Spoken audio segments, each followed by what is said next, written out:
Honest Field Guide podcast, a weekly show dedicated to winning in entrepreneurship. I'm your host, JinJa Birkenbeuel.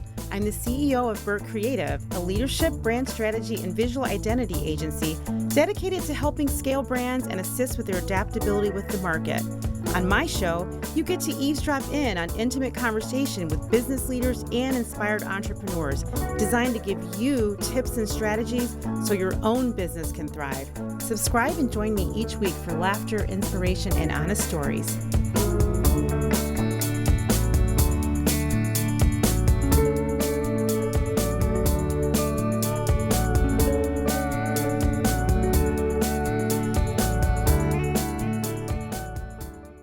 Hey, everybody. Welcome to my show, the Honest Field Guide podcast. My name is JinJa Birkenbeuel, and I am so grateful that you are here today. Thank you so much. I always say you could be anywhere, but you're deciding to come to my show, the Honest Field Guide, and listen to what I have to say and what especially my guests have to say today. So if you are a new listener to my show, I would love it if you would subscribe to my show on Spotify podcast, where you can listen to my show right from your browser. You don't have to have a subscription. You can also share my show with your community on Instagram, the Honest Field Guide. I would love that for you. TikTok, LinkedIn, we're everywhere. Oh, also, we're on Apple. If you would be so kind and leave me a review on Apple, I would be, again, grateful to the end of time because Apple loves reviews and so do my guests. And if you could leave a 4-star review, that would be even better. So listen, I'm going to get right to this. I am really excited about my show today because I have a wonderful person who I will disclose to you soon who's on my show. But as usual, for those of you that know my show, I have to tell you the story of why this person is actually on my show. So back in the day, and I do say back in the day because I'm in the United States and my guest is not. Okay. I'm in the United States and we are in a storm. Okay. I don't have any cursing on my show. This is for children. Children can listen to my show. But last year in December, right after the US election for president, as I was scrolling through Instagram, I was intentionally looking for beauty. I was looking for things to cleanse my spirit after an absolutely horrific election cycle. Okay. It was just so bad. And I was like, okay, I got to figure out how to change my own mental algorithm and my visual algorithm. So I was scrolling and I stumbled across this reel by another Black mom. And she was expressing worry about how she was raising her sons in this new environment, in this crazy environment. And it was scary and damaging and toxic and horrifying. And it was like all these things. And she was just, and she was, first of all, let me just say she was beautifully dressed and she's beautiful. And I was like, okay, now who is this amazing Black queen talking about her sons, right? Her Black sons. And it really resonated with me deeply at that moment. And I was just like, I really need to find out who this person is. And I went into her profile and I found like a riot of fashion, design, organized in beautiful colors, patterns, just like it was like liberation, joy, post after post, reel after reel. And I was like, okay, you know what? I need to reach out to this person. I want to get her on my collection because she's a fashion person. I was like, she's going to come into my collection, right? So I reached out to her and I DM'd her and I said, I really love what you said. At the time I was in this like constant state of prayer and panic, literally. And I pretty much told her that. I said, I'm in a constant state of panic. And she wrote back to me. I'm going to read to you what she wrote to me. It was so beautiful. She wrote, "It's certainly a scary time to parent young Black men, but we're in this together. It's imperative that we share our experiences and support one another. Every young Black man is our child." I have chills saying that because I'm like, she's right. Every single young Black male is all of our children. Every Black woman on the earth. And you know what? I know as a Black mom and I talked to other Black moms about this, we do love each other and we do have each other's back. Now, that being said, on the back end of our having each other's back, we are struggling. Black women all over the world are struggling. I mean, we're not well resourced. We don't have money. We don't necessarily have extraordinary networks. There's a lot of things that we're lacking, but there's also a lot of abundance. And that's really why I reached out to this amazing woman, because I saw abundance in the struggle, right? But she just really reminded me about how universal our struggle actually is, especially for entrepreneurial moms, because we are really we are really on the other side of the earth when it comes to what we're trying to do here. So, let me read to you a little tiny bit about my guest because you can find out a lot about my guest, and you're going to want to know about more about her. You can just do a search on any search engine you want to find out about her. And I actually did a search, believe it or not, on this AI platform. And I'm not sponsoring them. Like they're not paying me, but I really do love using it. And if you're an entrepreneur, I highly recommend just checking it out because you can find out way more on this particular search engine than you can other places. It's a platform called it's called Perplexity. It's really actually cool. And I read about this beautiful woman. Okay. Rene Macdonald is the founder and creative director of Lisou, a London-based luxury women's wear brand known for its bold, vibrant prints and elegant silk designs.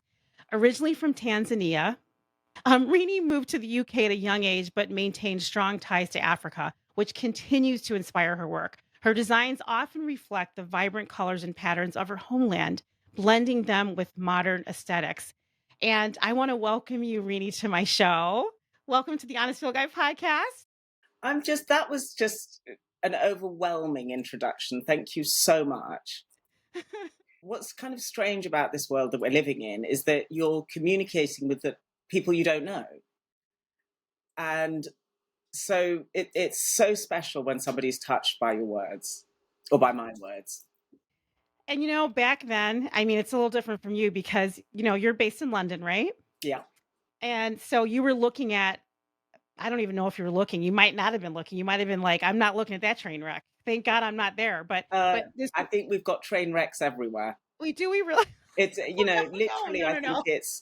and that's not me apportioning blame to anyone. I think the entire geopolitical landscape is a bit of a nightmare at the moment, if I'm honest. And, it is what it is. Let's not even go down that rabbit hole. Well, I mean, it's fair though, because I think that's the reason why we're talking right now, because it's the feeling of an actual nightmare. And we are mothers and we have children that we're trying to figure out how are we going to bring them through this intact? What are we going to do? And I actually want to talk about that before we talk about your brand, right, Lisou, which I love. I really want to sort of understand. I feel like on a daily basis, and you're an entrepreneur, you're really successful. We're going to talk about it. I feel like I'm up against the world in so many ways that I never ever thought in a million years I would be. I mean, first of all, I never thought I was going to be a mom. Like I never really planned this from early on. But and I have three multiracial sons. I married a white man and our kids are multiracial and I'm multiracial myself. But my children identify, just like I do as black. Especially my two Because oldest. that's what the world sees them as. Absolutely. It's true. My And children are also multiracial. I'm married to a white Scottish man, and I'm an African. But when somebody looks at my child or your child, they see the black. And so if they're in any situation with any kind of authority or, whatever government level or civil service level, that's what they see first. So there's all sorts of judgments that have come with that before they even open their mouths or make a decision. yeah, it's true. And I don't know what your children look like, but my youngest, so all They're three of my super children, cute, obviously. oh, they are really, really, really beautifully handsome. And that is a thing, beautifully handsome. My youngest is 16, my middle son is 18, and my oldest just turned 21. And he's actually trying to be a model. I should send you his pictures. Oh, Um, please. but he's beautiful. But I think you're right. How you're perceived is how you have to understand how to navigate the world. But I also think how you perceive yourself sometimes runs up against how you're perceived. Right. Yeah. So, and that's a challenge for all of us that are not, white. Really, it really is because you might on the inside feel a certain way, but it really doesn't matter at the end of the day when you're on the street. When you're on the street, the majority is in charge of your body, That's the and it's thing. it's it's tough, right? And my kids aren't, I mean, to me, they're my babies, but they're not babies. I mean, they absolutely cringe at me saying this. How old are your children? How old are your two sons? They're 26 and 29. Oh my what? So Oh they're my grown ass goodness. men, basically. Oh my And God, they're grown ass men. yeah, one lives in New York and one lives here in London. But they both work, they both travel all over the world. At the moment, the one in New York, as far as I know, is in New York, but the one who You lives know what? Wait a in minute. London As is in as far India. as you know, like, Well, I mean, because it depends where their jobs take them. So sometimes with time difference, because one of my youngest one's based in New York, so with the time difference, sometimes we won't talk for a while, and then he'll send me, I'll wake up and he'll say I'm in LA, or I'm in, the States is huge, but he's working in all these different places, because he's an artist, so he has a visa for a person of extraordinary ability, so he's allowed to work in the US. My other son lives in London, but actually, strangely enough, works for an American company, but is based in London. And so he literally, I woke up this morning, had to leave the house super early to go to a breakfast meeting. And I knew, having come back from New York, where he went for 3 days just recently, he came home for, I think, about 2, 3 days. And I knew that he was flying to India at lunchtime. So I was kind of like, I can't even go in and say good morning to them. I say them because we live with him and his future wife at the moment, because there's no other way. He's got to save, to have his own place. And it's really difficult for young men and women, well, for everybody to just get on that property ladder. So anyway, I thought I can't wake him up because he's barely slept and he has jet lag. So I kind of knocked on the door really, really carefully, and bless his little heart, all like 6 foot extra of him came out, and he was like, "Bye, Mama." So they're always your babies, but that worry doesn't stop. And what ends up actually happening is I've learned to compartmentalize my worry. So I know, for instance, that yes, I can worry about my son in New York, I can worry about him in Middle America, I can worry about him in LA, but there's nothing I can do about it because I'm also doing my own hustle here. So I kind of have to not think about, is he skateboarding? Is he wearing a helmet? Is he this? Is he that? I just kind of have to. It sounds weird because when I explain it to other people, they're like, does this mean you don't care? And of course I care, but it's the way I cope with it is the here and now and today.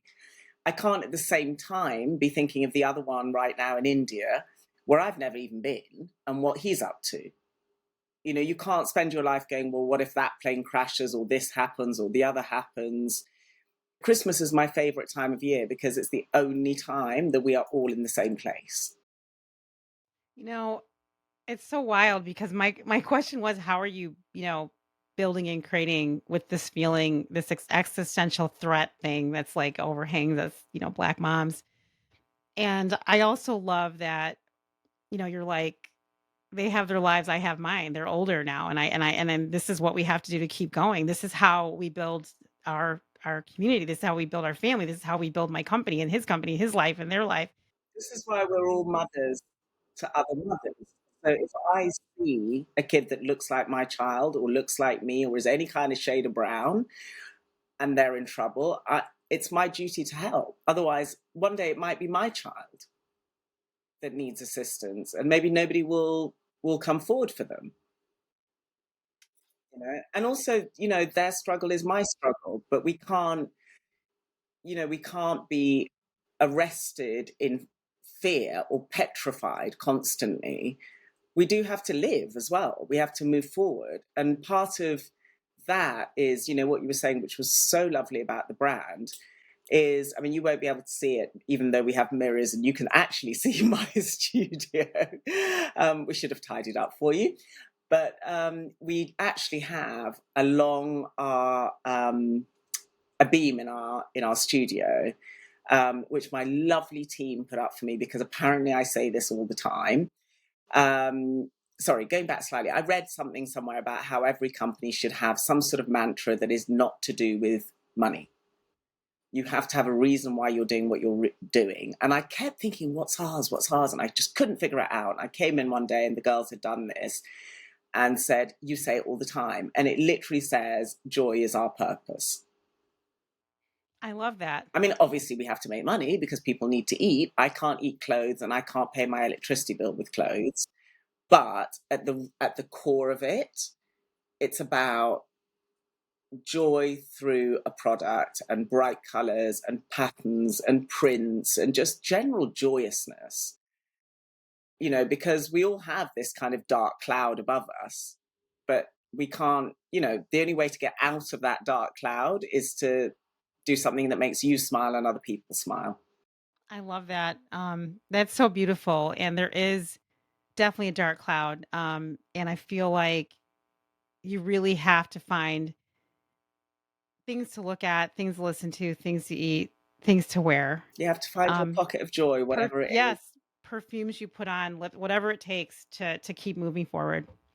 Okay, so I always like to start my shows talking about your origins, right? Like where you came from. And that beautiful conversation we just had about our children was so important to me. That's why I led with that. I don't usually do that, but I wanted to really talk about that because of our sons are important to us and they're meaningful and they need us.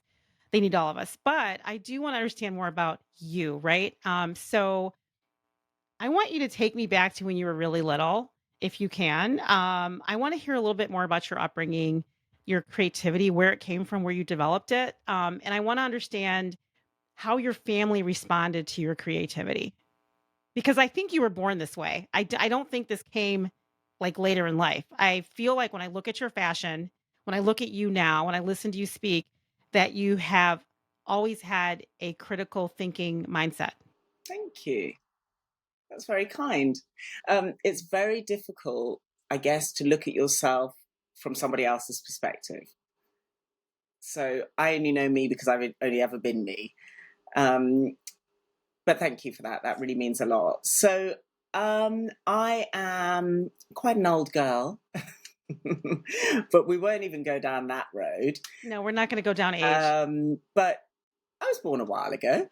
And I was born as the only child to my parents, who are both Tanzanian, and that is in East Africa. So I usually always say I'm African first, and then I'm East African, and then I'm Tanzanian, and then I'm my parents' two tribes.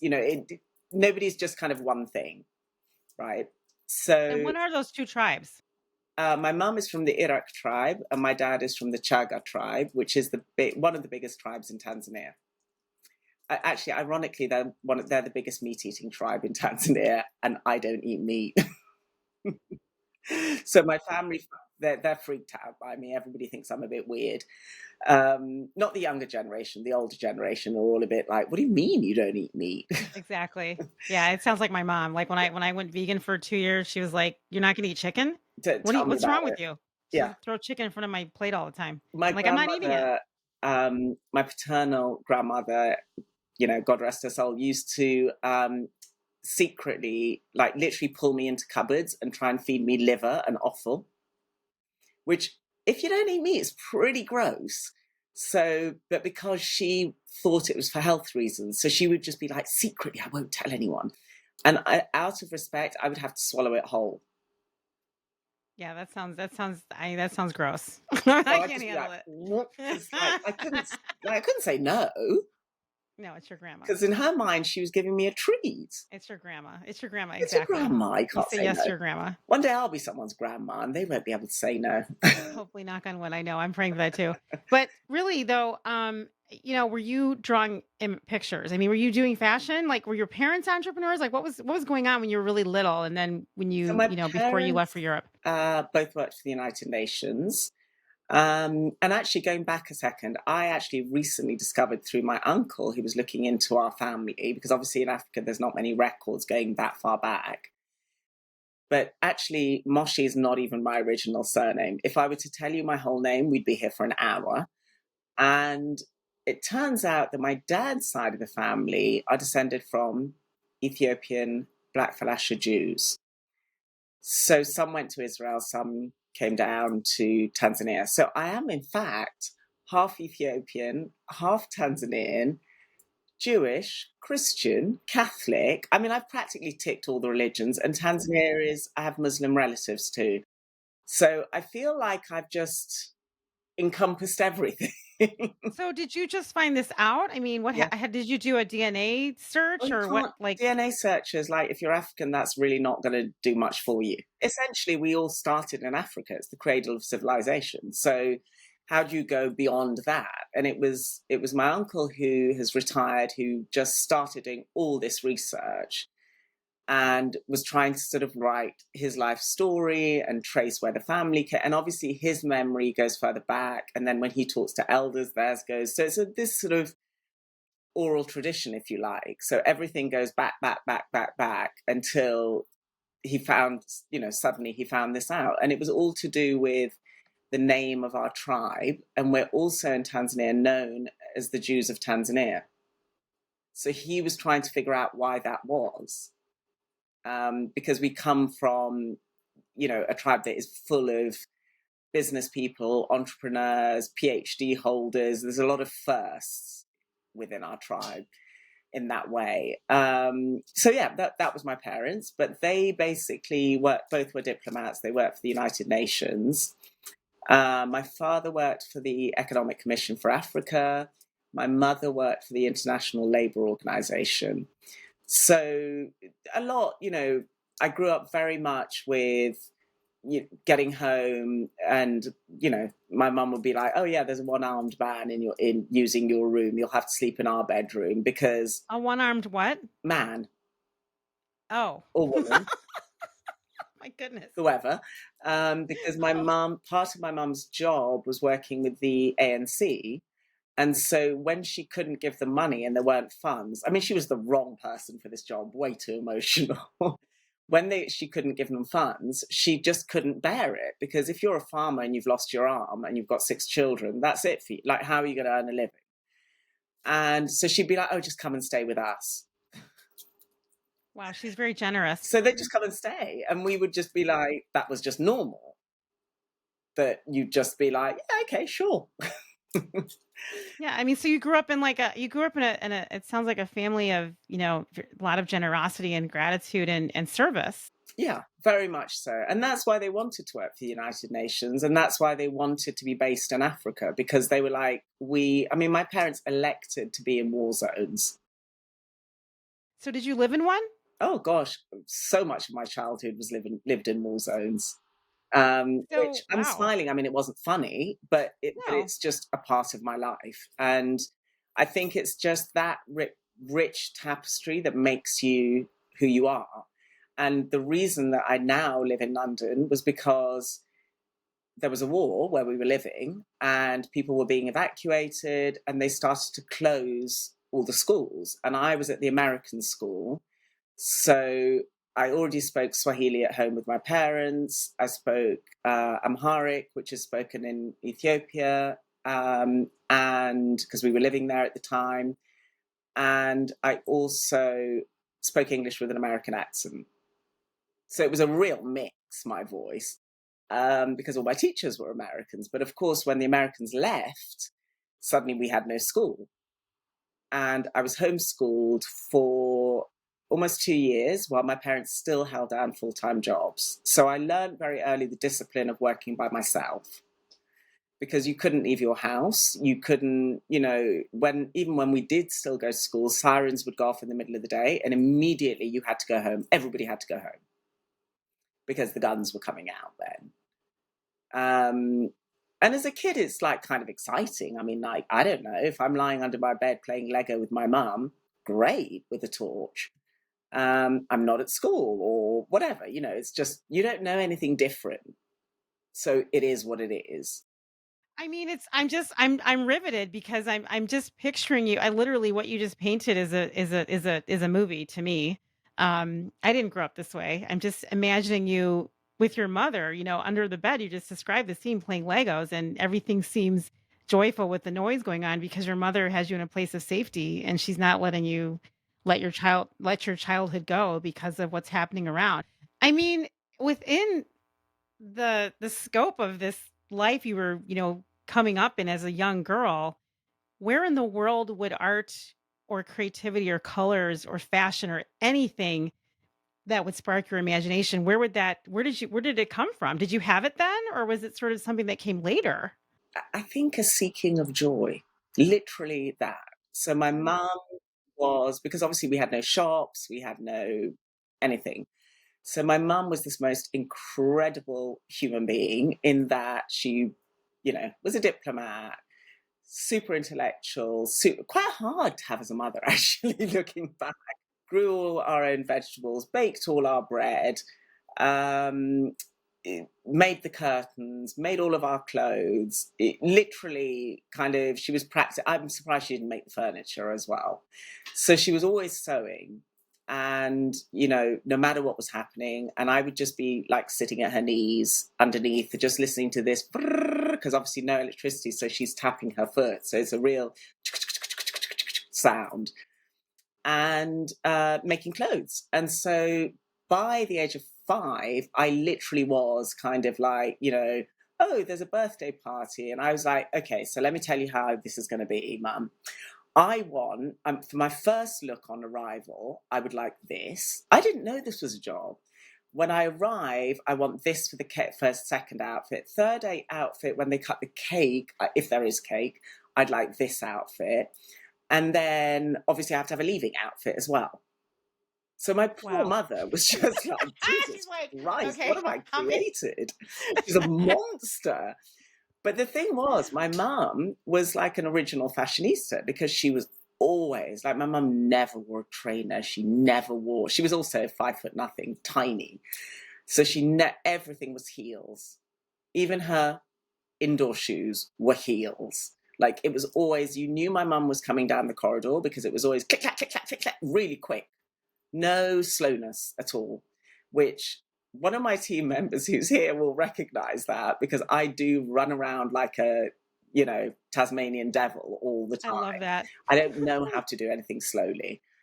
Um, so, and I also want to do 50 million things at once. I'm a yes to everything, even if I can't do it. I'm just like, yep, yep, yep, yep. And then my husband will be like, so the 24 hours that they're in a day, how are you gonna? And I'm like, it'll work. We'll make it happen.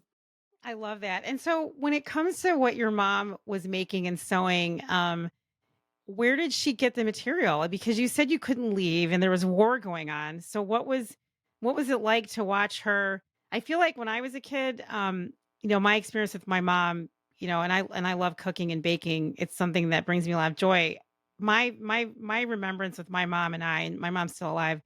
She would take me to the grocery store with her all the time, and we would have conversations, with the produce person, Um, like, what was that like with your mom? Like, did Really you the same because obviously she's got to go to work, so she's got to wear clothes. And, there aren't shops per se, but Ethiopia has one of the largest undercover markets at the time in Africa. Well, certainly in East Africa, because then the West Africans are going to come down on me for that one. Um, and so that's where we'd go, and you could get anything. It was like the equivalent of Harrods, but outdoors. So that wow. in England, there's this thing where you can get anything you want from Harrods, Yeah, you can. but this was literally outdoors on dirt with sort of tarpaulin and plastic covering and whatever. But you literally could get everything from spices to gold to fabric to trainers to you name it, leather hide or whatever you wanted. And so when you were little, like your mom would you would go there with her and then what would happen? You'd just be We like, would go there and we would pick fabric.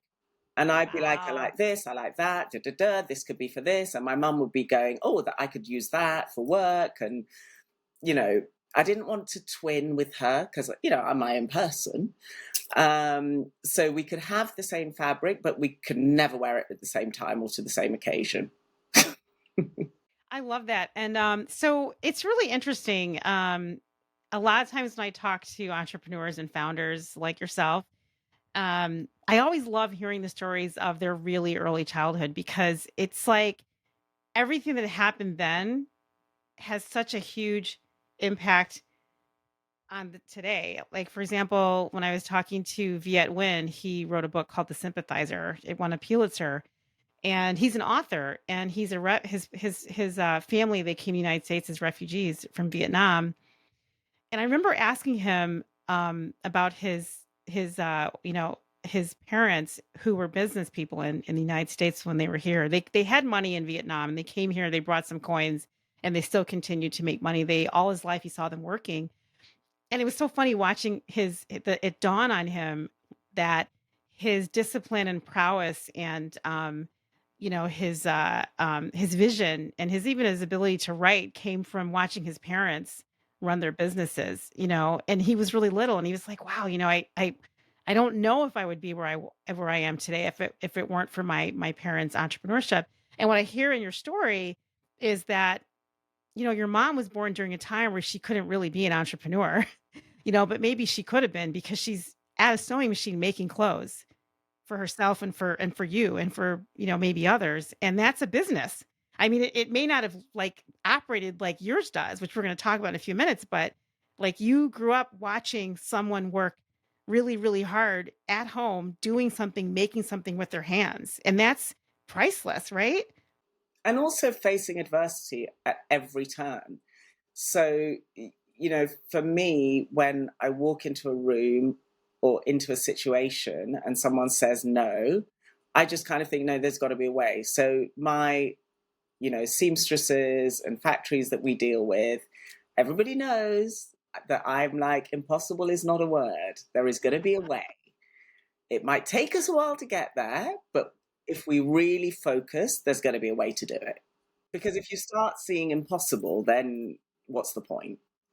I mean, I like the idea of you not taking no for an answer. And I think it takes a certain type of a person to live their life like that. Some people are really intimidated, especially by women that keep going and don't take no for an answer. And I love that you are still, grounded to do that. How do you navigate the other people that are you're faced with? If somebody thinks or is intimidated by me, I can't do anything about that. I can only be myself. So, if I'm intimidated by you, it's not your job to make me feel more comfortable. It's my job to get to know you and then be more comfortable. So, I'm not going to eat you. I don't have a gun. I make clothes for goodness sake. Yeah, I like it. I mean, this is Women's History Month, and so I'm all about, women empowered, women in power, women that are not taking no for an answer because we're faced with a lot of no's our whole life. I mean, we live in a permission-based economy all over the world. I don't care what culture you're in. If you're a woman, you're in a permission-based environment. I don't care if you're married or not. I don't care if you're, whatever culture you ascribe yourself to, we walk around knowing that we either are in danger, we have to ask permission, or if we don't ask permission, we have to, operate the way you are, which is like, I'm going to find a way. I'm not going to take no for an answer. I'm going to find a way and just dig in and keep going and find it until you get it. Right. If I was, contentious though it may be to say, if I was a white middle aged man, I could probably, I'd probably be a billionaire by now. Oh, listen, girl. I mean, come on now. We all ongoing But conversation. We that's would not the way definitely be my cards billionaires. were dealt. So I have I to know. just work with what I have. I like it. I like it.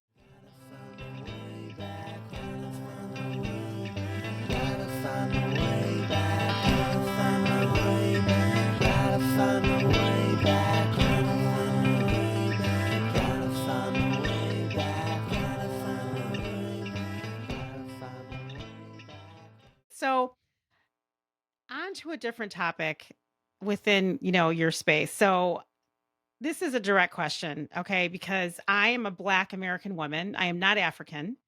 Well, you My are. father, well, I am, yes, I am African, but I mean African meaning I'm not from the continent. Not right originally, not even recently. My father was an indigenous South American Black. Okay, so he's an immigrant from South America. Um, Again from Africa. yes, of course, absolutely. But when I think about fashion and I think about African fashion, I feel like I don't even exactly know what it is. Like I don't really know what is African fashion, right? I feel like everything is African. I went to an exhibit last year in New York called Africa Fashion, and I was Oh, I like, think that was here. Oh my god, it's from London. Yeah. I was in this exhibit and I thought to myself, I've never seen anything like this in my life. My visual understanding of Africa and fashion is not this. Everything was beautiful. There were incredible dresses. There was beautiful textures and patterns. Like everything was like mixed up but I also was sitting there like feeling really removed. I was like, okay, what like I felt cheated. I was like, where have I been? Why didn't I know about this? Like why didn't I know about this? It felt And that's alien. just the tip of the iceberg. I know, I felt slightly uncomfortable and unhappy with my feeling cheated, and I remember thinking to myself, when I was little, my only visual of African fashion was a dashiki, and, like, I've disassociated with that because I'm like, "I don't want that. I don't wanna be that. I don't wanna be looking like that. That's not what I'm into. I don't like the look, the colors, all that stuff." And I say this because That was when I me look at growing up too, because I had it Really? all around me and I was like, That's I what I want to mean. look different. And I love that because when I look at your fashion, I see none of that. And I really am sort of curious. I feel like I went to Africa Fashion and I thought this is not what I thought. I've been lied to, but I believe the lie. I look at your fashion, which is beautiful, and I think, how did you do this? Because there is this sort of stereotype of what African fashion is supposed to look like, and you are not doing the stereotype. But neither is that exhibit, which is like there's historic fashion in that exhibit. There's fashion from like a long ago, not recent, right? And I'm trying to figure out like, how did Rini do this? Like how did she unpack a narrative of what African design is supposed to look like and come up with her beautiful fashion, right? And of course, I go back to my question, what exactly is African fashion? And that's kind of a big one. Um, it's a huge, huge question. I mean, funnily enough, that exhibition that you were talking about, I was at the opening here. I was lucky enough to be invited to it, and So it's everywhere now. It's like I think we actually have it in Chicago now. I'm not sure which okay. museum it's at, but it's in Chicago. Yeah. So for me, what I found really interesting about that exhibit was that it's a wonderful, wonderful introduction to Africa. But Africa is enormous. Like America and Europe fit into Africa with room to spare. And that blows my mind, and it blows most people's minds when I say it to them, because the map we look at does not represent the world as it looks. So for there to be an exhibition that covers Africa, fantastic. But it would be like having an exhibition that covers the whole of the US and Europe and Russia and, like everybody, and saying that's one world. And in many ways, like you can't, it's a very you could divide it into east, west, south, sub-Saharan, etc., etc. But even then, you could be here for years. Like that has, each section has chapters and chapters and chapters. And each country has tribes upon tribes upon tribes upon tribes, hundreds of them. So it's really hard to answer that question, what is African fashion? Because it's so much. It's not a stock one answer. So what somebody would wear as traditional dress in Nigeria, for example, is completely different to what someone would wear in North Africa, is completely different to what would wear in East Africa. And that's before you even get down to different tribes. My parents, different tribes, completely different traditions. Yeah, so it's a hard, hard question to answer. I mean, for me, the approach is, as I said earlier, I can only do what I do because that's my perspective. And I get other African designers who also say to me, I don't see Africa in your designs. Well, this is my life experience. I'm really fortunate to have a foot in several continents. So for me, it's like a marriage of all of that. That's what I create. The silhouette might be very Western, but the prints and the colors are incredibly African. And the product is African because I'm African. So there's no like what is African and what it isn't. I think it's a singular thing, and you know, in just the same way as you don't have to be a black or African designer to do a black inspired collection, you just have to make it clear that's what you're doing.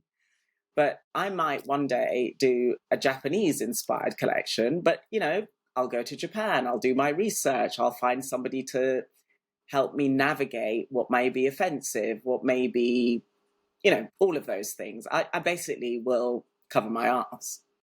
Let me ask you, you said that they said it's not African enough. That's like that's like somebody saying to me, which I get all the time, "You're just not black enough." You know what I mean? It's the same. Yeah, I get that Right? all the time. I get that all the time, Right? right? You're not black enough. So Like, do are you my actually kids. black? They're Are you like, black? oh, sorry, sometimes we're not black enough, and yet sometimes we're not white enough. It's like Well, we, I'm we definitely not can't white. win wherever we are.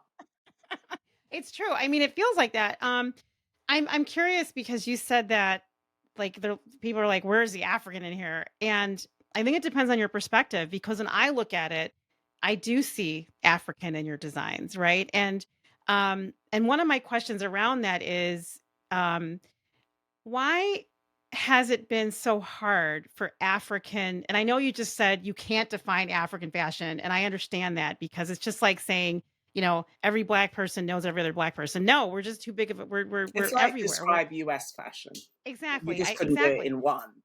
Right. Well, I mean, that's kind of a little bit of my question. So in the United States, I feel like we are so in black urban streetwear culture at this point. It's everywhere.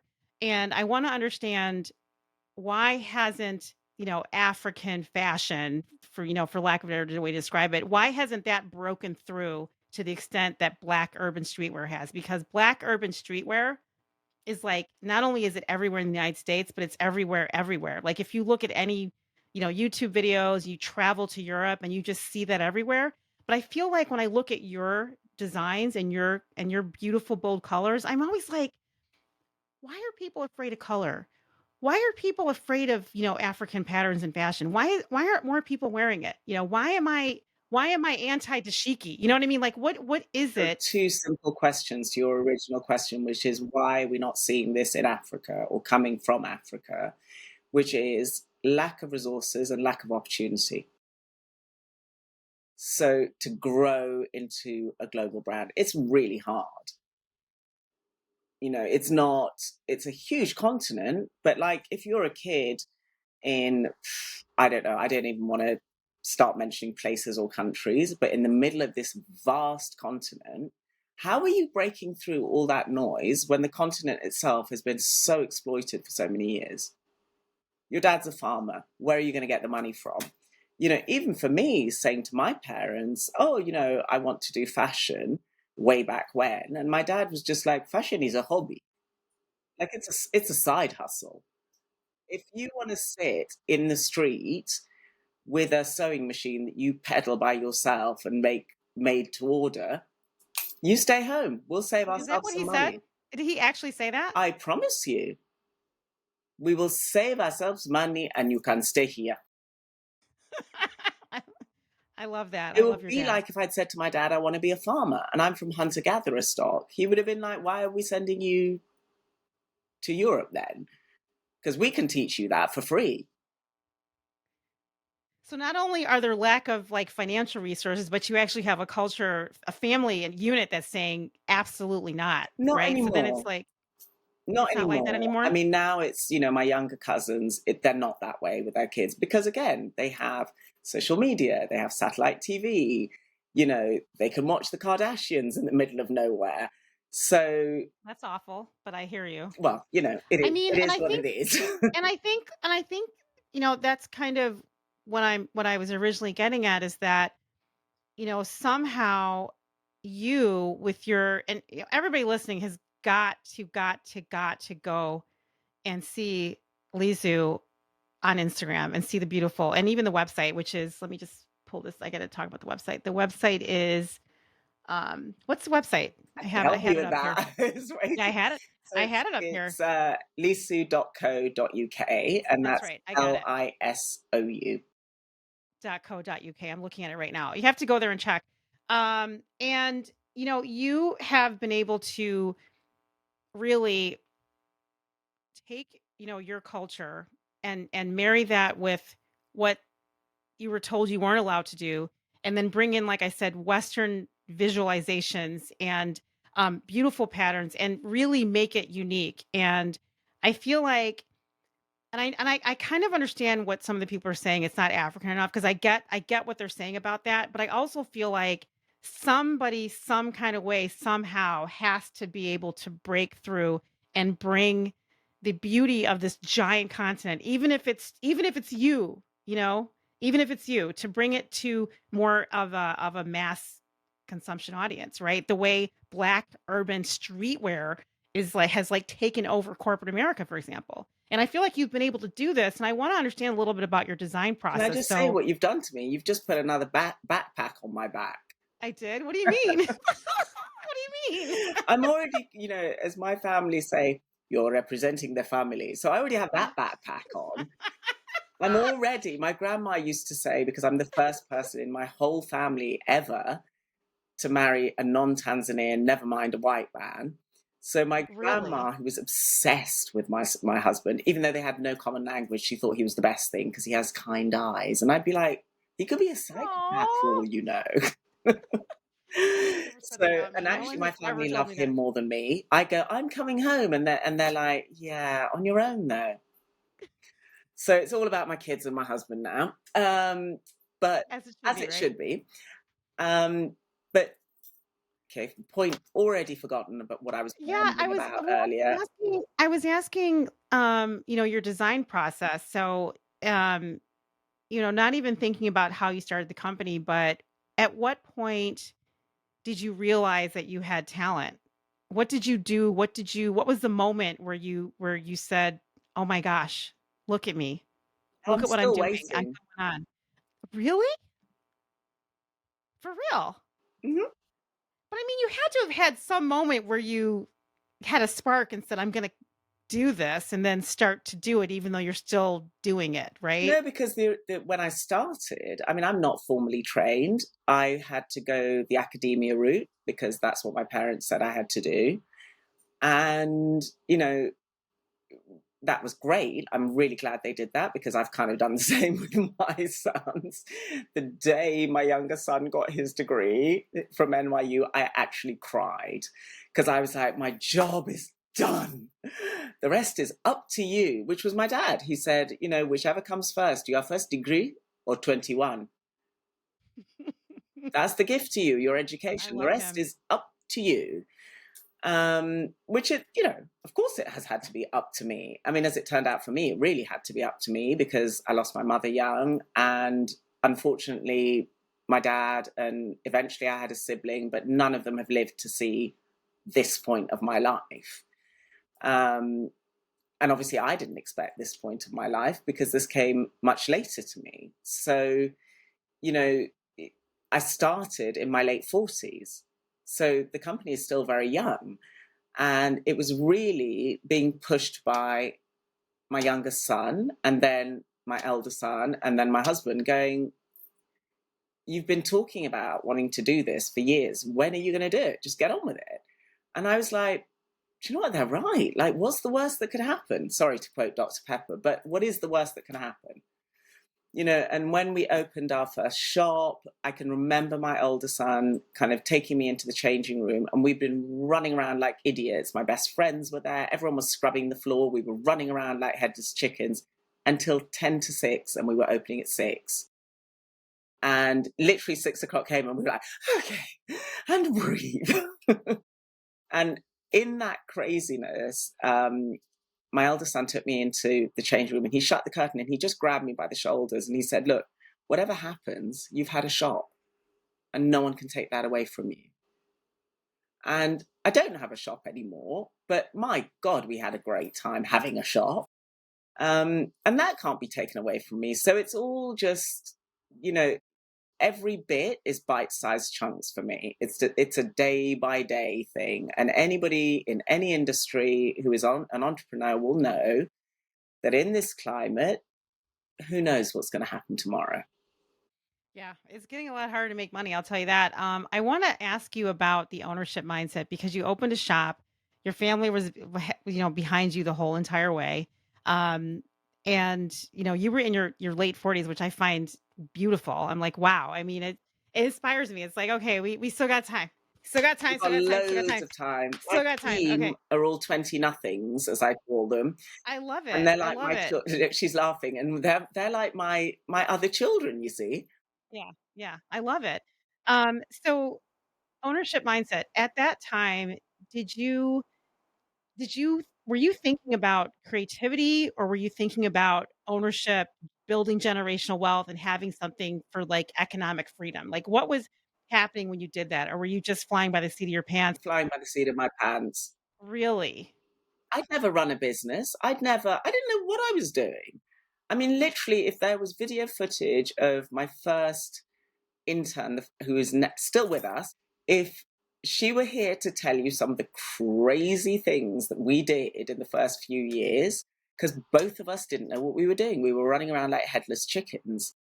And, now it's a lot more streamlined because it's had to become more streamlined. But what did I know about anything? I had to learn the business. I had to learn, pattern cutting. I had to learn everything from scratch. Wow, you didn't know that kind. I literally did not know anything. I just knew I loved clothes. That's all I knew. And you had a creative vision for color and design and pattern, like something was happening because, I just knew you I know, liked clothes. you just knew you liked clothes. I mean, so were you doing your own patterns at that time, or what was No, happening? I literally was just like so arrogant, really, to say this. Because it is hard. But You're just like asking yourself, like, what the I heck was literally I was like, thinking? how hard can it be? I mean, they're clothes at the end of the day. Everybody needs to wear them. Because if I'd known, I would never have done it. I'd have been terrified. But in a way, that ignorance was bliss because I didn't know.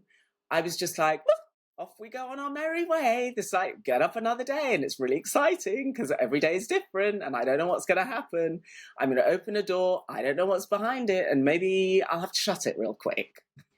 So in England, is there not sort of an entrepreneurial pipeline? Because in the United States, if you are not an entrepreneur, you're like a persona non grata. Like, really, it's like, what are you doing? I mean, I guess you could be working for a large corporation, and make a ton of money in a tech company and retire and stuff like that. But the United States, the whole concept of this is a business. This is a super crazy place that was built on business. Everything from enslaving people, Well, it's to capitalism at getting its to height, isn't getting it? yeah, to getting to removing and exterminating, indigenous peoples, like, that's a business, it was all money, but, like, like, when you started your is it not like that in London? Like, were you just not really planning and thinking along those lines? Because when I think about when I started my business, I was like, "I wanna make way more money, I wanna be independent, I don't wanna have to answer to anybody, I wanna build my own wealth, I wanna buy stocks," like, you know what I mean? I wanna be able to own a home, like, it was literally like a real intentional process, but I also came up in a country where that's what we do here.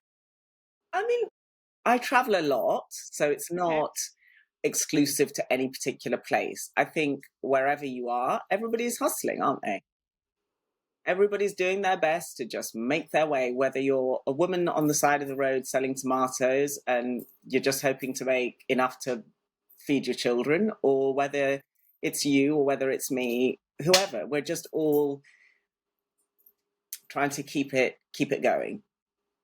I mean, the cogs of any machine, it takes a lot of people to make the wheel go round. Well, you know that now because when you first started, like, you weren't really thinking that, I guess is my point. Exactly. But now you are. So you have a really big company now and you're not even the CEO. No. How You know does who the that work? CEO is? I know, how does that work? Do you know who the CEO is? This is what's so funny. My husband.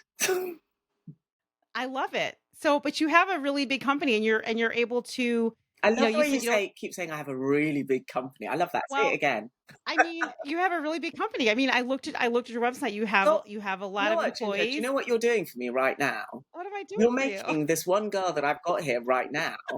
She's like thinking I need a pay rise. That's not happening. You're like, "Hush it up, Jinja. You've I ain't just giving made my nobody life no a living raises. nightmare. Ain't nobody's giving no raises." Well, no, but I mean, I guess what I'm saying, what I'm getting at is, having a business is no joke, even if you're on your own. I mean, you've got people working for you. You have a CEO and you are a creative person that doesn't take no for an answer. So some kind of way, I was like, how is she suppressing her ego? How is she a main character or is she background? Like, how are you actually building all this? Because a lot of us are having trouble building these things. We're having trouble scaling. We're having trouble having employees and keeping them. And not only that, but maintaining our creative vision and spirit and the joy, which when I go to your Instagram channel, all that's still coming out, right? Oh, And that you're doing makes all me this. So it's kind of like, well, you went from I don't, hang on, I don't do it all. I know Okay. you I can don't. barely use a phone because I grew up in the days where you had to, you had a dial. So Mhm. literally, as you saw before we even began, one of my team had to come help me just set up. Okay, so technology is not my forte. I don't, but the thing is, if I can't do something, I find someone that can because I don't have time to learn it.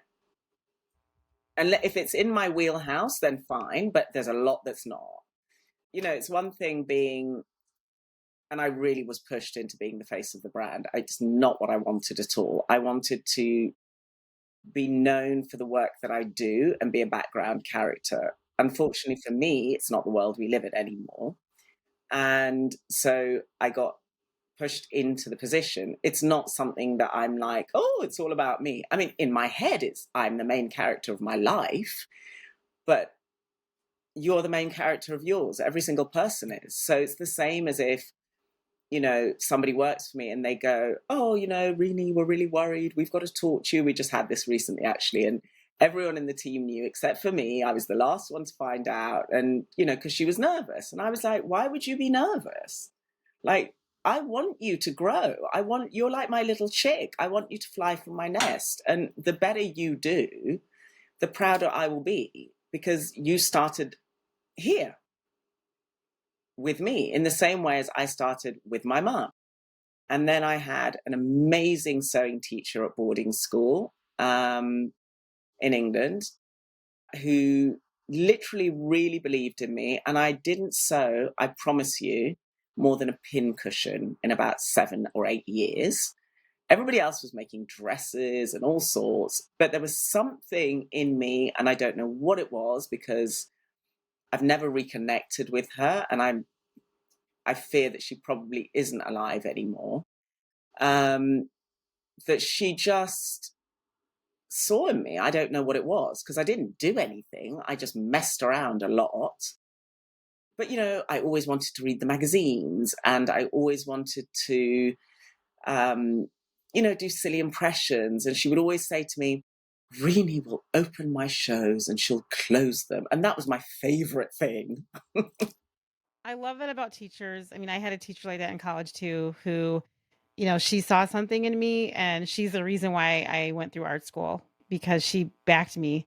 And I look in hindsight, and she wasn't supported. She was a woman teacher trying to get tenure and she couldn't. She had children and she wasn't supported. I remember going to bat for her. But I love that you're calling your teacher out that saw the spark in you because I think especially when you're Black, and you're in a predominantly white environment, you may not have Black people, supporting you, and if you do, they may not be supported enough to really go all out for you. I had my Um, mum. well, I mean, your parents are one thing, but I'm just saying when you're in a professional or collegiate environment, when you're in that sort of environment, you don't necessarily have everything you need unless you have a teacher like that sees you and somehow connects with you creatively and doesn't seem to be afraid of your Black face Yeah. and your Blackness, and they support you and they help you and you don't even necessarily know it exactly at the time. It's kind of like you can look back and realize like, wow, I almost feel like that person was a catalyst for me, and they're generally white people. She was a German lady, a white German lady. Sure. Yeah, and my teacher was a Jewish woman. I didn't know why she liked me, but I knew that I felt safe in her lessons. And I There you knew go. I would look forward to Exactly. her lessons. And it was less about the messing around. It was maybe in my mind, it was because I could mess around and I didn't get into trouble. I mean, she walked into the classroom once and caught me in her coat doing an impersonation of her, and I didn't get sent to the headmistress. Right? Oh my god, are you serious? She just literally just didn't say anything. She just walked in and was like, maybe take my coat off kind of thing. And I just took her coat off and I put it back on the chair and I was just like, okay, I'm going back to my seat. She just saw genius. She saw genius, and I love that. The moon outside is mine to keep. My, oh my, I'm gonna weep. The stars are shining, I'm feeling weak. You lose your love, no promise to keep. Hey, hey, look out for the smiling face. I do want to ask you, about Lisou. So, I love your font. I love the font, and I want to understand, what was your brand development process like? I used to have a graphic design company. I don't really have a graphic design company anymore, although I do graphic design. Um, just part of larger projects with my ad agency. But I it's really beautiful. It's classic. Thank you. It's simple, and it's not like in your face. And I was raised in a home that my mother was like, she eschewed branding. She's like, you're not gonna walk around with Gucci's on your clothes. Like, I don't why do people do that? You're JinJa. You're JinJa. And what I love about your fashion, your company, is that you're not branding, you're not doing like a repeated pattern of Lisou on your clothes, right? So where did that come from? Did you create it yourself? Did you hire someone? What was that process like? Because you started a company without knowing anything, and yet you have a beautiful visual identity. Thank you. That's kind of you say that. I mean, I mean, I'm not being kind. And this is not kindness. This is literally like design process, right? yeah. I mean, I want to understand, like, for a person that said I did not know what I was doing, you actually have a beautiful brand with a beautiful font with beautiful colors. I think I asked a lot of questions. I did a lot of listening. I found experts in whatever their field was, or some of them found me. And through friends, somebody would say, I know somebody who da da da da da. And that was literally how I learned. Lots and lots of questions, lots and lots of what should I do here? What should I do there? Oh, this person thinks this, that person suggests that. Um, and then yeah, you kind of find your way and you're like, I don't like this, I don't like that. I knew that I didn't want to, because like your mum, my mum was similar. We weren't even allowed to, or I wasn't even allowed to eat in the street. That was like my mother's idea of a nightmare. Oh yeah, you can't eat in the street. You cannot eat in the street. You can't sit on the curb. No, no, no. Mm-mm. You can't eat on the street in Africa because you're showing off that you have food, and not everybody has food. Yeah. Wow. So now, literally, when I see people doing it, I'm a bit like, oh, and then I kind of go, oh, okay. But that's not the reason I wasn't able to eat on the street though. That's different. But I never even But that's thought where it about comes that being from the because reason. not everyone's getting a meal. Ask your mum. I did not even think about I'm like my mind is blown right now. I never even thought of it that way. That's crazy. Yeah. So all those things come from a very rich tradition of like, and just respect and politeness. If I go to the village in my country, I'm not going to go to the village dressed in full Lisou. That would just be rude. I'm going to go to the village and dress in traditional dress like everybody else. Yeah, your brand does that. Like, I feel like when I look at your font, it is classic and it is respectful and it is not pretentious, And I was actually trying to think too, um, your brand, like I feel like I could have one of your beautiful, like I found this dress, this blouse I love. It's the Betty Brown puzzle print silk That's twill the Emily shirt. in Paris one. I was like, I can have this with a Hermes bag easily. Like, it's a brand that I believe you can accessorize very well with. I mean, people might say, how can you accessorize something that's so bold and so patterned and so dramatic? And it's like, no, it's like because there's something about your designs that are still to me feeling very African, but not too African that you feel like you're wearing you're making a cultural statement. Like you're not wearing a cultural statement with your fashion from what I can see and from my interpretation of it. And I could easily put on a Hermes. I don't know if I would combine a Louis Vuitton bag necessarily with it. You can Um, put whatever you like you with can put it it. wherever you want. That's the point of clothes. Clothes are an expression. So if I'm not feeling particularly whatever, there might be certain colors I wouldn't wear. If I'm wearing all black, everybody probably knows I'm either on set or maybe leave me alone. Really? Yeah. So I think for me, it's about my mood. So, like right now, you're upsetting me a little bit. I need color. So, to say it's not a cultural statement, it kind of is because in Africa, every print means something.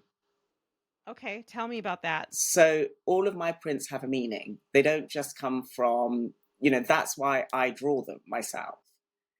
So I didn't know I was a textile designer, but apparently I doodled all through school, which was the other thing I got into trouble for, as well as talking too much, and just general silliness. So I went to a textile fair to buy a textile, and that's when I learned that you have to pay. And I didn't have the kind of money that these people wanted. And the textile does not belong to you forever, it's licensed to you. So I kind of went home and I was like, I'll just do my own. And that blossomed into a full-time job of doing my own, as well as silhouettes, as well as everything else. So I have no restriction on what I do with my textiles because they belong to me. And yeah, we've had people copy it and whatever in fast fashion, but it's never going to be exactly the same. And I'm going to know. So I'm like, do you know what? Thanks for the flattery. But you're probably selling to a different demographic than me, or not. Dupes are a thing. So in many ways, it's a compliment, but every single print means something. Every single collection means something. And it's really for the wearer to discover their own meaning in it. I like it. And I think it would be nice to do a series, on that, to be honest, an Instagram series. When you went to the Africa exhibition, for instance, you felt a certain way about that exhibition. That's different to the way that I felt, to the way the guy standing next to you felt, to the way the curator felt, to the way the designer felt. And that's a really beautiful thing. Like, it would be awful if I just told you all what to feel. No, I guess I was thinking you said that some of the patterns actually have meaning. They actually mean something specific. And I remember when I did a book on Nikki de St. Phal, which is an artist that did giant, giant sculptures of giant women with giant, some grotesque in some ways, but not totally grotesque. And I did this book of hers, and I had these. I art directed the shoot where I had her giant sculptures. They were inside these specific plants in a conservatory. And one of my ideas was, well, I know we're focusing on these sculptures, but I really want to know the history of these plants and why is this sculpture in this plant? Why is it sitting embedded in this beautiful plant? And I love the idea. You tell stories. You're a storyteller, and I love the idea of hearing stories around these specific patterns and their meaning, because I know that African patterns have meanings on some of them, and there's some symbols from different cultures that represent different things. And I love that idea of it. And I'd like to know more. I feel like, oh my gosh. And you mentioned licensing, and that was another one of my questions. You make your own patterns, you draw your own fashions. I feel like that's like Diane von Fusterberg world, right? Where Oh my she's, God, that's such a compliment. well, I mean, I met her a couple years ago, and I love talking to her. It was fascinating. I've always loved her dresses. When I next am in America, you could introduce me. I don't know her like that. I mean, I don't know her like that. I would love to know her like that. One of my biggest regrets is not inviting her onto my podcast, I have to admit. But anyway, patterns. So you draw your own patterns. You mentioned licensing. I love it. This gets back, of course, to my ownership conversation too. You own your own work. You own your own designs. are you licensing your patterns? I mean, what is your ownership landscape like? I mean, are you how do you manage that part of it? And you Yes, we mentioned are. fast fashion, people are stealing my designs. Like, The first what's time it going on? upsets you, but then after that, what are you going to do? I mean, Okay. I don't it's know. going to You can happen. get a Well, there lawyer. are countries with no intellectual property laws. So if that's the case and you can't globally trademark your designs, then someone's going to find a way. And sadly, fast fashion is most of it. But like I can either waste time being upset about it or I can just get on and create more. So I know I can do more because I love doing it. I doodle all day long. And sometimes I do kind of go, I can't believe this is my job.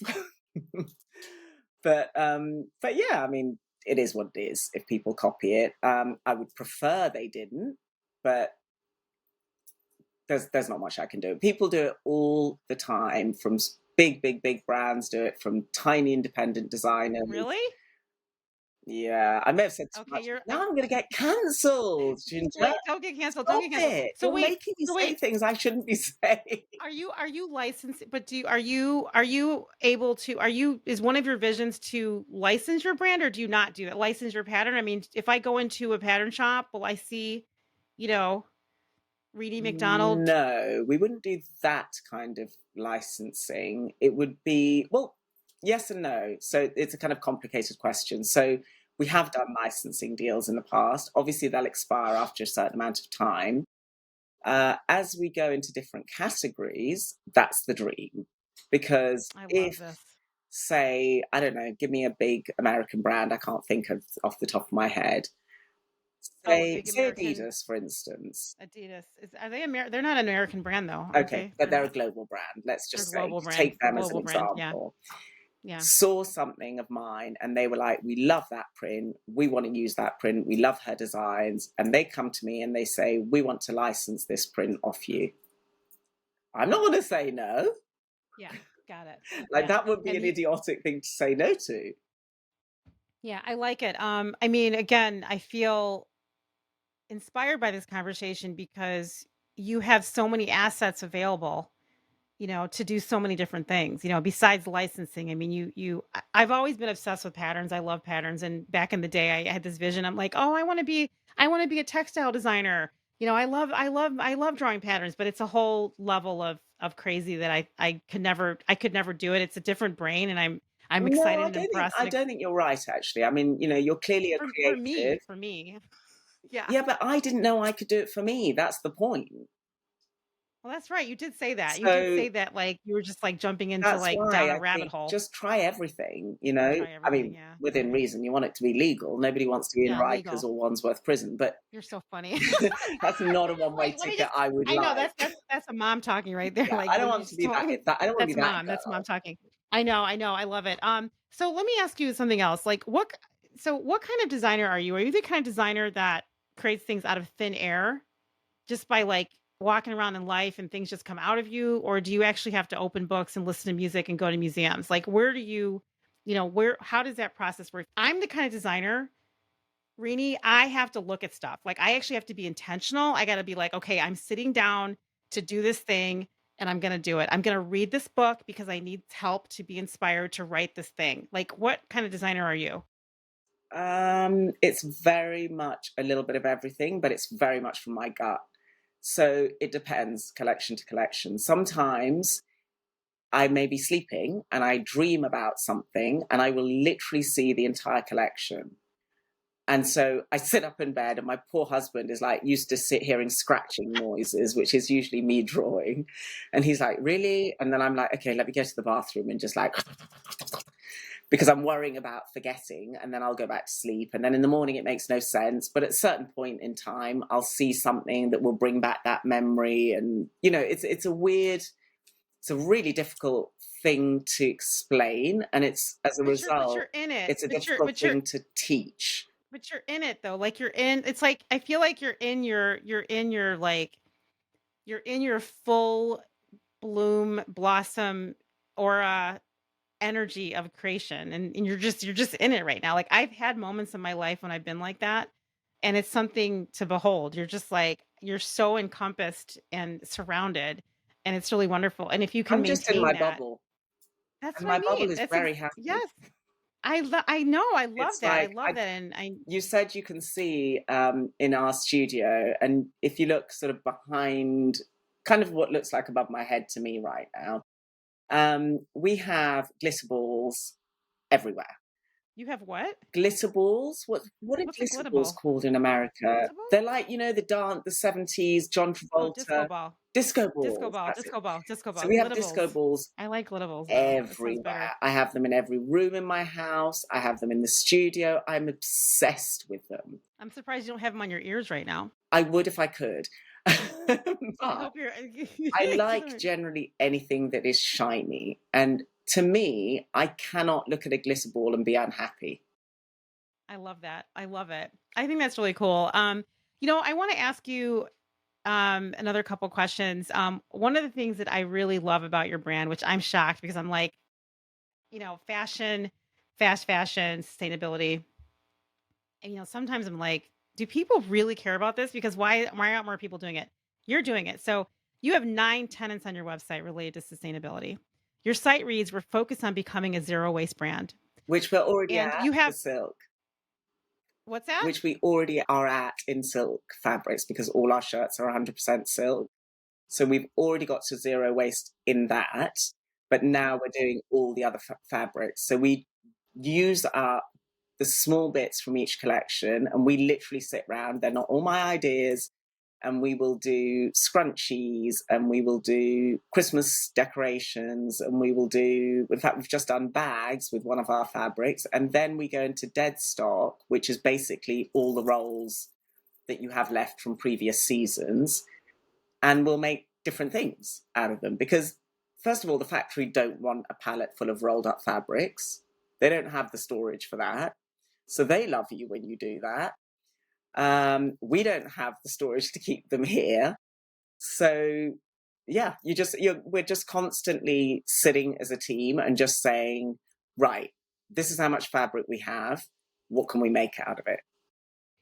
I love it because I feel like when I went to your site and I saw one tree planted, sustainable at heart, our community, recycled offcuts, diversity, zero waste, natural fabric, slow fashion, recycled packaging. I mean, you have so much going on and it's all beautiful, joyful. It still aligns with the brand, simplicity, clarity, beauty, but also sustainability. I mean, one tree planted, I had a client in Canada that was like a really big deal for them. That was like the only thing that they did for sustainability, but it was really important. Well, they also work with artists as well. Um, why in the world are you doing all this for fashion? Because I feel like everything is getting really janky and junky, but you're just like, nope. Well, first of all, where does everybody's waste get dumped? Everyone's waste gets dumped in Africa. And we're done with that, really. And it's not biodegradable. And people are just going on these heaps and heaps and heaps and tons of clothing. So that is not necessary. And also, I mean, I would add, it's not perfect. I'm not saying I'm the solution. It's that all of us have a long way to go. Anybody who says they're fully sustainable in the Western world is possibly lying. I won't say definitely. If somebody has cracked that, come let me know. I mean, what's fully sustainable though? Is that the same thing as that's not the same thing as net zero, It, is it? there's a lot of greenwashing around it. So people seem Okay. to think the whole thing is what's not sustainable is the way we're going. You think? Yeah. Yeah. Yeah. But people use that word as along with vegan, along with there are a lot of words sort of thrown around that kind of don't mean anything or mean the same. I don't know. I'm confused myself. Does the sustainability piece at your company, does that prevent growth or enhance growth, or how does that lay into, customer awareness? I don't know really. I think it depends on the individual. If it matters to you, great. If it doesn't matter to you, there's like I can't force you to care, But it matters to you. but it matters to me. And Yeah. it's my name on the door, so it has to be genuine to me. It can't be anything else. I love that. I mean, I love that. Well, listen, I just have a few more questions for you. And then I want to ask you some rapid fire questions. So, I want to talk about famous people. Can a designer like yourself or any designer be successful in the fashion world without celebrity endorsement? And then my second follow-up to that is who is the most famous person that's ever worn your fashion, ever worn your brand? But I mean, answer my first question first. Like, Can anyone do it can you without be, celebrity endorsement? yes, is it possible? I, I'm not sure that you can. Um, I only say that because I mean I just don't know the answer. I mean, I guess you can do it. You can be lucky, and somebody just finds you and wears your brand, and it just spreads from there. Or you use a PR, or you. There are many different ways to get to the end game. The difficulty again is access and resources. So if you don't have the budget, you cannot then get PR. So it's this vicious circle. But then now everyone has social media and Instagram and micro influencers and macro. There's just so many ways to get there right now. Is probably the best answer I could give you. So what's the most famous person that's ever worn? Do you know what? If you asked the whole team that question, we'd all have a different answer.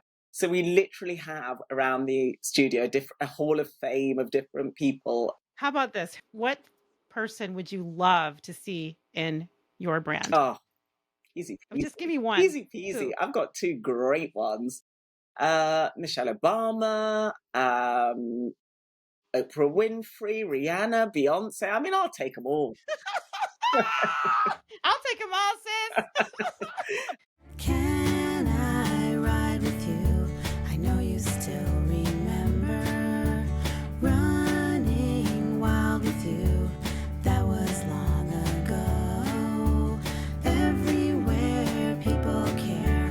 Why can't someone save me? Find me, bring me home. Wait and wonder why. Wait and wonder why. So, Rene, I'm so curious. Your brand right now, what I see online is amazing. What are your plans for the future? Are you going to be taking your brand and extending it to other products or, books, cards? Are you coming up with a brand new line? Are you going to do glasses because you have on gorgeous glasses right now? I mean, are you going to do jewelry? Like what's happening with the brand? Oh, the future I really hope is golden, hence the print that we've just done called The Wings of Hope, which plays into that. I like to think that 2024 for me was the year to survive till 2025. And now I'm just like 2025 and still alive. So I kind of can't say fairer than that. Okay, so this has been a great conversation. I've got some rapid fire questions for you, Rene. What is the brand you wear that isn't your own? Oh, well, mostly it's vintage because I'm on the doorstep of a vintage market, Portobello Road, which is where the film Notting Hill was filmed. So it's a market that runs 3 days a week. And we all get locals, we all get our vegetables there. I get vintage there. You get to know all the sellers and the traders. So you get the best prices. And around the world, like my son knows all the vintagey great people because he's got a low budget in New York. So he takes me around to those. So I tend to find like if I know someone in a particular place and they know me well enough, I'll be like, take me to those places. I want to go off the beaten track. So a lot of that. And also sometimes team members' clothes, quite literally off their backs. The very jumper I am wearing at the moment belongs to someone else in this room. So there's a lot of that. And then obviously, yes, like anybody else, I'm bougie. I like a super brand, but I try to limit that to gifting. And if somebody wants to gift me a Gucci handbag, I ain't gonna say no. I love that. I mean, I'm more of a Chanel girl, Oh, that too. or the new brand that Louis Vuitton made with the patterns. I can't remember what it's called. They're real Oh, don't tell me expensive, about that but because I'll want that then. I know it's so cute. Okay, what songs are you listening to as you design? Uh, Everything from so we do a rota where everyone kind of gets to choose what music they want to listen to, but they're also polite. They only listen to what they want to listen to when I'm not here. So, we have a Disney princess. We have, oh my God, we have one girl who knows such old school music. It blows my mind. Um, and she's one of the youngest as well, but obviously grew up with, a heritage of listening to loads and She's got old ears. loads. She has got old We call ears, them and old it's just a ears. Yeah. joy. So it could be anything from earlier. I was listening to Louis Armstrong, and then it goes to R&B, and then it goes to old school, and then it goes to hip hop, garage, ska. It just goes everywhere. African music, East African music, West African, everything. Well, listen, it is just, Rene, this has been an incredible conversation. I loved talking to you. I love your design. Everyone must go see Rene's work. She's really brilliant. And like I said in the beginning, her brand, Lisou London, um, it's I feel like the way I would describe it as a Black American woman, it's African inspired, but to me, it doesn't feel like I'm wearing necessarily making a statement saying I am wearing an African dress, right? And that's what I love about your brand, that it can go either way. I guess, the fashion is in the eye of the beholder. Some people might think differently, but the way I look at this is, I do elevate you to Diane van Westerberg level, where I feel like there's just beautiful dresses that are feminine, they're shaped beautifully, the fabrics are gorgeous, and the patterns of all are absolutely exquisite. Everybody's got to check it out. So go to Instagram, and it's spelled Lisou London. That's on Instagram. And you can also find Rene on LinkedIn by looking up Rene Moshi Macdonald. And you can also, of course, if you go to any search engine, I mean, everybody knows how to use a search engine now, right? Just type in her name, and you'll find out everything you need to know and more.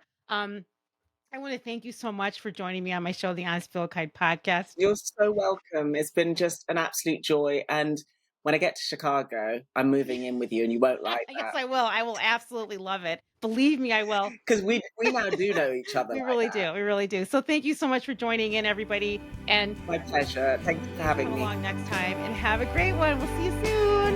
Anytime. Bye. The Honest Field Guide is produced by the team at Bird Creative, where brand and multi-channel strategies are designed to help you get attention, grow, scale, and keep up with the pace of change. The music on the podcast is written and performed by Utah Carroll. You can find their songs everywhere online to buy or stream. The opinions expressed on the Honest Field Guide are solely those of the hosts and guests.